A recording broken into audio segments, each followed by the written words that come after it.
என் பேர் ராஜா. விழுப்புரம் மாவட்டம் பிடாகங்குச்சிபாளையம் கரும்பு விவசாயி பேசுகிறேன். நாங்கள் எங்கள் ஊரில் பன்னீர் கரும்பு அதிகமாக பயிரிடுவோம். எல்லாம் வெளியிலேருந்து வருவாங்க, வியாபாரிங்க வருவாங்க, கவர்மெண்ட் எடுக்கும்.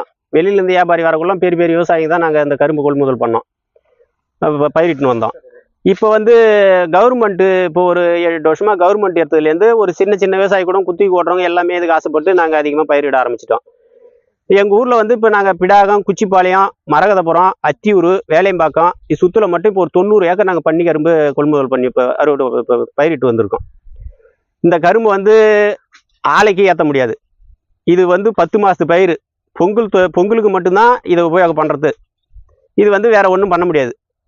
இந்த தடவை இந்த பென்ஷன் புயல் அடித்து ஆற்று தண்ணி, ஏரி தண்ணி எல்லாம் இப்போ உள்ளே பூந்து கரும்பு பூரா அறுவடைக்கு தயாராக அந்த கரும்பு பூரா எல்லாத்தையும் மடிச்சிடுது. இன்னும் ஒரு மாதம் தான் இருக்குது அறுவடை பண்ணுறதுக்கு. இப்போ பூந்து எல்லாத்தையும் அடித்து எல்லா கரும்பையும் மடிச்சிடுது. எல்லா விவசாயியும் ரொம்ப மனவேதனையில் இருக்கும். இதை கவர்மெண்ட் எங்களுக்கு ஒரு பயிர் காப்பீடு திட்டமோ இல்லை ஒரு லோன் மூலியத்திலையோ இது மாதிரி ஏதாவது இப்போ இழப்பு சந்திக்கிறப்போ ஏதோ கடன் உதவி பண்ணி எங்களுக்கு ஒரு பரிந்துரை பண்ணால் எங்களுக்கு விவசாயிகள்லாம் ஒரு நல்லாயிருக்கும். இப்போ எல்லாமே கடன்பட்டு எல்லாமே ரொம்ப நொந்து போய் என்ன பண்ணுறதுன்னு தெரியாமல் எல்லாம் வட்டிக்கு எல்லாம் வாங்கி இப்போ கஷ்டப்பட்டு இருக்கோம். அதே மாதிரி இந்த கவர்மெண்ட் இப்போ எங்களுக்கு அந்த 100 கத்தை 150 கத்தை தான் நபருக்கு எடுத்தாங்க.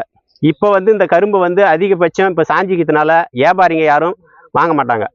அதனால் கவர்மெண்ட்டே பாகுபாடு இல்லாமல் அந்த அடி கணக்கு சொல்லுவாங்க, 6 அடி. இந்த தடவை அந்த 6 அடிலாம் பார்க்க வேணாம், முடியாது. இந்த தண்ணி பூந்து அடிச்சதுனால நிறைய பேர் விவசாயிங்க ஒன்றுமே பண்ண முடியாமல் தூக்கி மடித்து மறுபடியும் கீழே போயிருக்குது. இதை எல்லாத்தையுமே குடும்பமான அளவுக்கு இந்த கரும்பு பூரா எல்லா விவசாய கரும்பும் நீங்கள் கொள்முதல் பண்ணிங்கன்னா எங்களுக்கு விவசாயத்துக்கு ஒரு முக்கியத்துவம் தந்த மாதிரி இருக்கும். எங்களுக்கு வாழ்வாதாரத்தை காப்பாற்றின மாதிரி இருக்கும். இதை தான் நாங்கள் எல்லா விவசாயியும் கவர்மெண்ட்டுக்காக நாங்கள் வைக்கிற கோரிக்கை.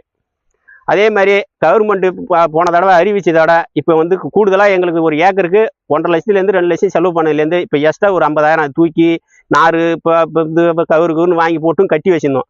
தொடர்ச்சியாக இப்போ இந்த மழை பெய்யறதுனால அதுவும் இல்லாமல் எல்லாத்தையும் அடித்து இப்போ பூராமே சாஞ்சு போச்சு.